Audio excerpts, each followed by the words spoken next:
So to begin your reflection by telling us what is going well in class or clinical this week, there was a long question test that we all completed.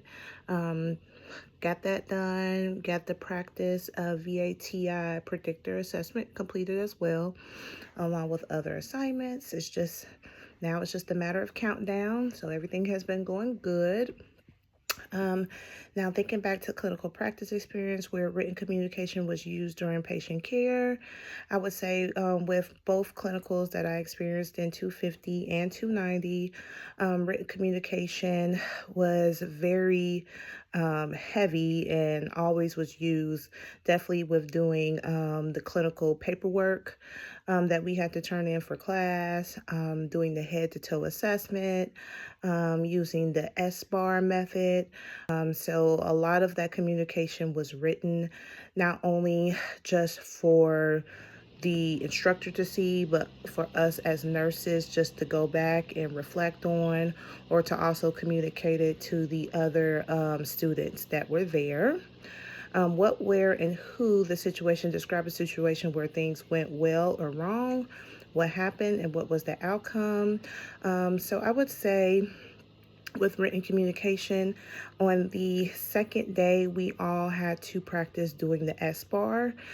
So we sat with another student and we communicated about our patients, about the situation, the background, the assessment, and recommendations. So that went really well. It allowed us to be prepared for us to take care of that patient for the next day of clinical. How did it make you feel? Your emotional state. How do you feel about the situation? It made me feel good. Again, I just know how important it is to have written communication, also verbal communication, but especially written communication because it's a form of documentation and it's something that you can always go back on. So I do realize how important that is.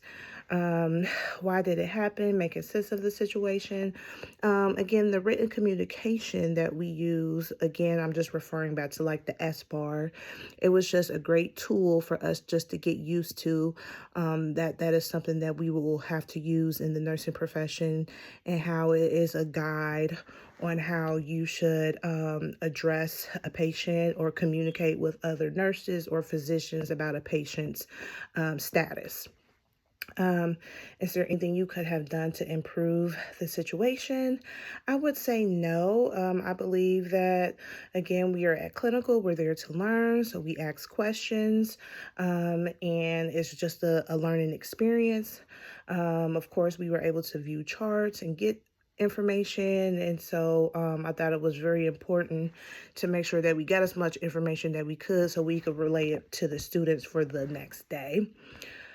Um, could you have done anything differently? Again, no. It was just again a learning experience, and I thought we all did very well with the written communication and relaying it to the students along with the instructor and nurses. What will you do differently in the future? How will this change your practice? What knowledge, skills, or attitude would you need to better manage a situation like this? Because it was written communication, that is good. Again, because that was for clinical, but I know it's going to be very important to make sure we type and document using whatever electronic health records system that we will be using. Again, that's just another form of way to do written communication, but at least with it being computerized, everybody can view it. Um, what happens when you put this in practice? It avoids medical errors. It avoids miscommunication. So it's very important to use. How has this situation made you a better nurse? Again, it just allowed me to find that effective way to use written communication to relay any important information. And again, nobody in this situation went unnoticed, unacknowledged. Everybody worked together well.